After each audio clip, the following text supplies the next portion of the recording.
Hi and welcome back. I'm a big 80s horror fan. I grew up in the 80s. I'm pretty much a child of the 80s, and the 80s horror is pretty much as similar as it gets for me. And tonight I'm talking about one that is amazing.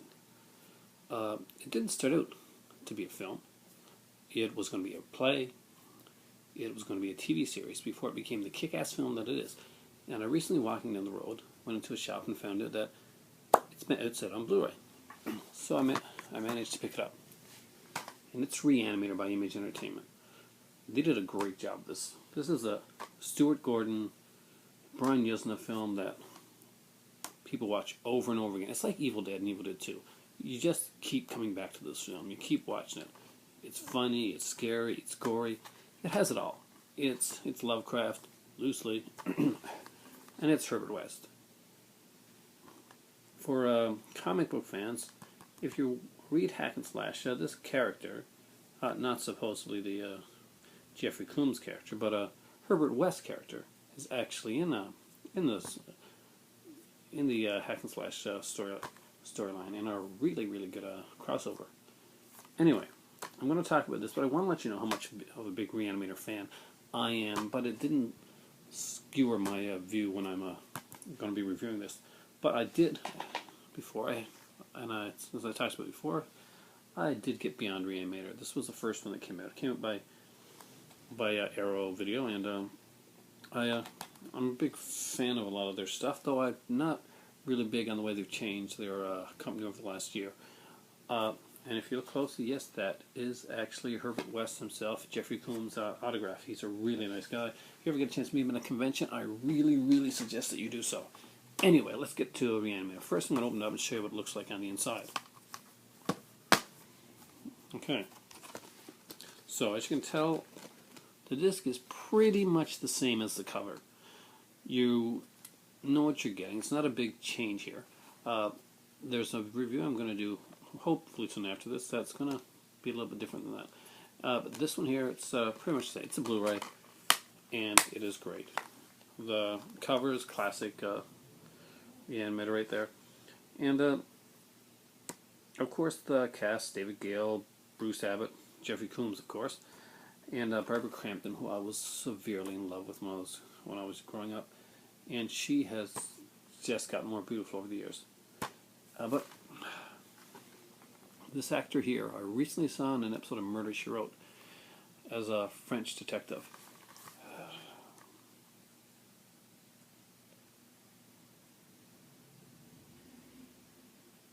Yeah. Watch him in Re-Animator.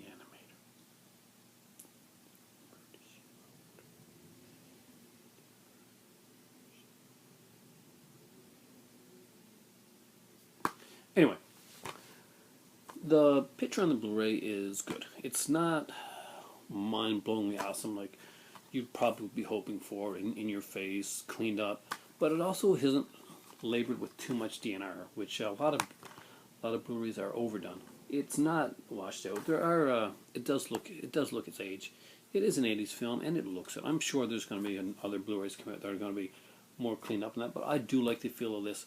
It's not DVD. It is above that. Is it perfect? No, but it is the best that there is out there right now.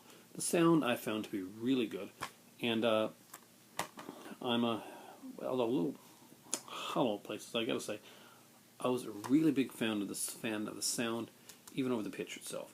But you're gonna watch this over and over again. If you're a horror fan at all, this movie, Evil Dead 2. The Thing, those are films that you're going to watch over. And you might as well have it in the best format you can. That's Blu-ray. I picked this thing up for $10. Amazing.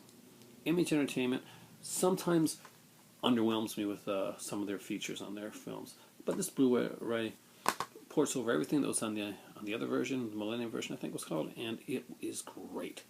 The movie itself is a full-length, 86-minute Re-Animator. It's not cut.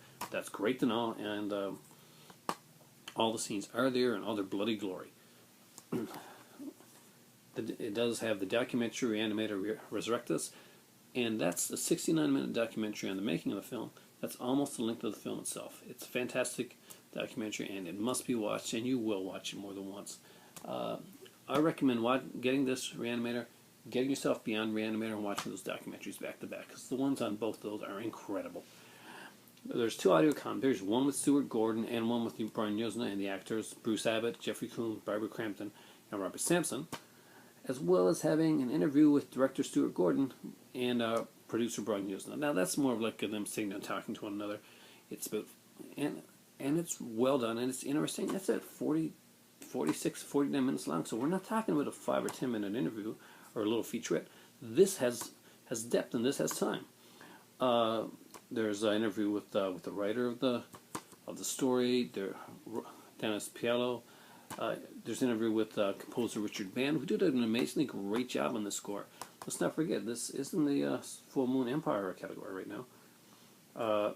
Music discussion with Band, and there's an interview with Tony Tiponi for the ex-editor of Fangoria magazine. He was a really big champion of this film early on, and fought strongly for this film, and I'm glad he did, because us horror fans are really, really grateful for what they did and the work that they put into Re-Animator.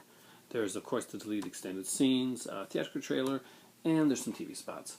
And I will say that the aspect ratio is, I think, a 1:7:7, which is skimmed slightly, but you don't really miss anything. I can't recommend this film enough. This is one of the greats for horror. It's one of the big ones. Herbert West, I don't really have to tell you much about this film. He's a Frankenstein type of guy. Here, I'll read you the back of the thing, but you've probably already, if you're reading this, watching this read, you've probably already seen this.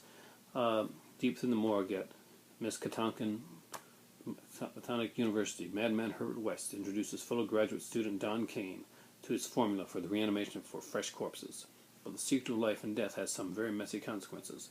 You can get ready to experience one of the most outrageously inventive, over-the-top classic horror films of all time. And it is. And how could I follow that up? I don't know. But I do know one thing. The next movie I'm reviewing is from it's from my favorite company on the go right now for genre films. And this won't be the next one that I review, but this one will come close. I'm a Scream Factory fan. Look for a lot more of their stuff coming in the future. And as always, thanks for watching. Review. Just subscribe and let me know what you think. Let me know what you want to hear or what you want to see. And for me right now, it's time for tea. Bye-bye.